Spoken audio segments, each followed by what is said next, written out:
Thank you very much for that, Tatiana. My name's Michelle Dewberry and I'm with you until 7 o'clock tonight. We made it, everyone, together. It is Friday.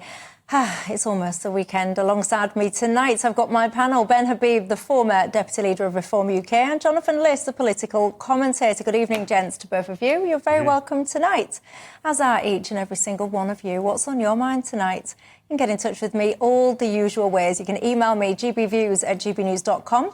You can tweet or X me, or of course, you can go to the website, gbnews.com/yoursay. Lots that I want to discuss with you tonight.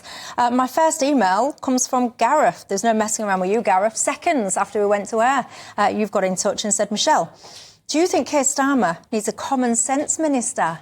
That's a very good question. I think it was Esther McVeigh, wasn't it, that was the Tories one? Is that what's needed? Well, to have a common sense minister is to admit that there isn't common sense in government. And I think it was an own goal of the Conservatives to invite Esther to fill that role. But, of course, looking at the way the country's being governed, one could legitimately make the case there is a complete absence of common sense in government. Jonathan? No, common sense, the whole post of common sense minister was designed to perpetuate a culture war by the Conservative government where they were trying to package their quite sort of hard right ideas as common sense, and I'm glad that Labour hasn't continued it. God, I was just about to respond to the culture wars and hard rights, and do you know what? I can't be bothered. It's Friday. I'll move on. Gareth, you never told me whether or not you think Keir Starmer needs a common sense minister. Get in touch and tell me your answer to your own question. Look, I can tell you now, Lee Anderson, he's been speaking out. He says, using words like political tsunami, he says the path to success in 2029 is now on track. What's he talking about? Well, he's talking about the fact that Reform UK, they gained a council seat in Blackpool, actually, from Labour last night. They got 38.8% of the vote. Reform have tweeted out saying that they are the real opposition. Are they, Ben Habib? Absolutely. Ideologically, there is no doubt that the Conservative Party is not the opposition, it is Reform, because the Conservative Party, contrary to what Jonathan just said, is not far right. Nor is far right. He didn't say far right, he said hard right. Sorry, what did you say? I said hard right. Hard right, sorry. Hard right culture warriors. Hard right. The Conservative Party are not hard right. And the culture wars should never be dismissed, by the way. I will just come back to your question. But before just to say, the culture wars should not be dismissed. Having a settled culture is part of the community, part of society, part of, indeed, of being the nation state that is the United Kingdom. And I think we dismiss the importance of culture at our great cost.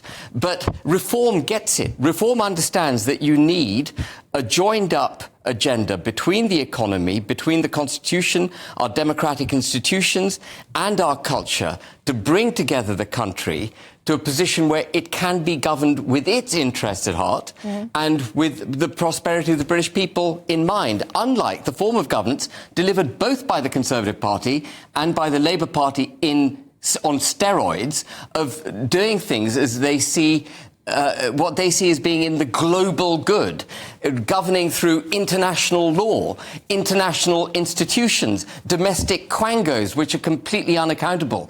What the Conservatives and the Labour Party together in government have done is dumb down our democracy, turn their back on the British people, and adopt this kind of what I would regard as extreme form of liberalism, where you can't even identify, where the Prime Minister of this country can't even identify what a woman is accurately. We are governed by idiots. And that's why I say probably in the case of the Labour Party, we do need a Minister of Common Sense. Jonathan's pulling some faces out. The wind doesn't change. What's the matter? What's he saying that's wrong? I can't really be bothered to engage with everything that Ben has just said. Well, this is going to be an interesting show, isn't it, everyone? Ben has given a kind of a Reform-style stump speech as though it's still the election campaign. We've moved on from the election. Look, no one is doubting that Reform poses a big threat. I would argue that Reform poses that threat to the Conservative Party more than the Labour Party, but obviously the Labour Party is not immune from that threat. What you find in local election, by-elections in particular, is very strange results all over the board. You see that often. There are specific local circumstances, there are individual candidates who have strong local appeal and whatever. I think if Reform thinks that this means it's going to be forming the next government, they might have another thing coming. But that doesn't mean that we should ignore the threat from reform. But I would argue that the Conservatives have a lot more to fear than Labour has.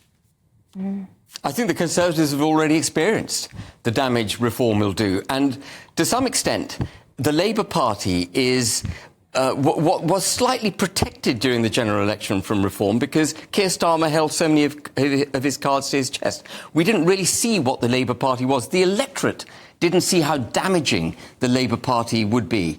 The electorate absolutely get that now. Reform came second in 98 seats. And this was a safe Blackpool council seat that Reform took off the Labour Party today. And Reform will be taking many more seats. A year ago, just on the point on by-elections, a year ago people used to say, oh, well, Reform's not performing at by-elections. If it can't do well at by-elections, it hasn't got a hope in the general election. Now we've got 5 seats in Parliament. People say it's only 5 seats, but it's a bridgehead, and we're winning by-election seats, and we're going to have a thumping set of results in the local elections next May, and it'll be Labour and the Tories who'll be giving up their seats to Reform. Ben, do you seriously think that Reform is going to be either forming the next government or the next opposition? Seriously? I think that Reform has it within its grasp to absolutely form the next government. There are many challenges it faces, some from within the party, which I've talked about on this show and other channels, and some without. And of course, a week is a long time in politics. But Reform is the only party in Parliament, the only political party that is known across this country that actually has a coherent pro-British set of policies. The Labour Party is not pro-British. I say Keir Starmer is anti-British. This is his preparedness. This is completely typical of you. It is and completely outrageous every time you say it. Someone who disagrees with you, Ben, does not make them anti-British. It just means that they disagree with you. It's completely. You have no monopoly over what it means to be British or pro-British. I find it profoundly offensive that you seek to define patriotism in your own image alone. That is actually, ironically enough, anti-British in itself. Well, let me just tell you. Our Prime Minister wishes this country to be governed from Brussels.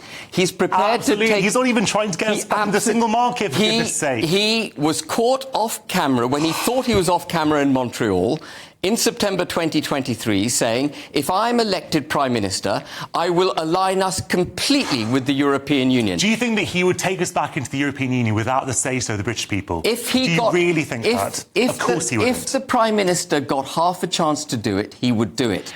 And there are multiple mechanisms by which he could abuse the democratic process. Then you're one step away from calling the British people anti-British. If the British people want to be in the European Union, then we should be in the European Union. If they don't, then we shouldn't be. And if enough people say they want a referendum, then we can have a referendum. No one is arguing that right now. Jonathan, if you have an individual in office who wishes to give up the democratic representation of the people in this country to a third power, can I just finish? And take down their borders, as he is flirting with already with this youth scheme, and would voluntarily, we have with loads of other countries like Australia. We have a visa system with Australia and Canada. The proposal with the European Union is for people up to the age of 30 to be able to come and go as they please. That is freedom of movement. That is taking down your borders to a foreign power. Not be freedom of movement. It would be exactly the same model that we have with 12 other countries. I don't need to go. I can go much further with why I think he's anti-British, but those 2 steps alone, in my view, constitute an attack on the nation-state that is the United Kingdom. I think it is really sad that we have to smear our opponents in this I'm not way. smearing our opponents. As I said to you on this programme, famously enough, a couple of weeks ago, being British you can have many, many different views, and we can still be pro-British. We can still be patriotic. We just have a different vision of what it means, what we want for this country. That's all it is. It's having a different vision. I would never slander my opponents as being anti-British. I vehemently disagree with their vision for this country. It does not make them anti-British. It just means that we disagree. Hold on, because I've heard you. You might not slander your words, your opposition as being anti-British or whatever, but I've heard you call your political opponents far right, hard right, all those kind of things. I would say that is a form of smearing. Well, if someone is far right, then I'll say they're far right. I haven't called anyone in this room far right. I haven't called the Conservatives far right. Hard right is just, I think it's just an accurate description of what some people are, in the way that people talk about hard left, soft left, far left. These are just descriptions. If you take them as a smear, that's in itself quite interesting, because it makes you wonder, what do you think being right-wing is? You say hard right or far right in order to discredit. Let's just be honest about the debate. You use the language to be on the extreme end of a spectrum is by definition almost wrong. Ben, and that's why you say it. Ben, do you think that David Cameron has the same politics as Suella Braverman? They are both right-wing, but obviously one of them is further right. David Cameron is not right-wing. David Cameron is not right-wing. And the debate, the schism in British politics at the moment is not between the left and the right. The schism is between those that would govern us through unaccountable domestic institutions, otherwise known as quangos, and international institutions like the European Union, WHO, the UN, etc., embed in place international law, which we're repeatedly told trumps domestic law and trumps domestic interests, and is prepared repeatedly to give away power from the people of this country to these institutions. And if you stand, as I believe many in the Conservative Party do, and certainly the Labour Party and Liberal Democrats, against the nation-state of the United Kingdom, you are anti-British. It's a matter of fact. You can shake your head, but if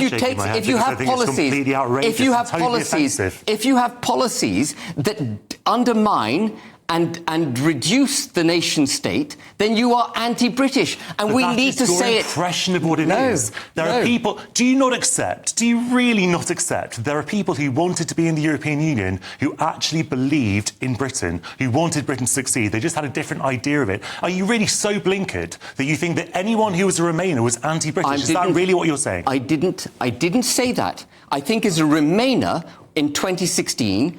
You were legitimately able to hold that view because for 40 years we'd been part of this organisation.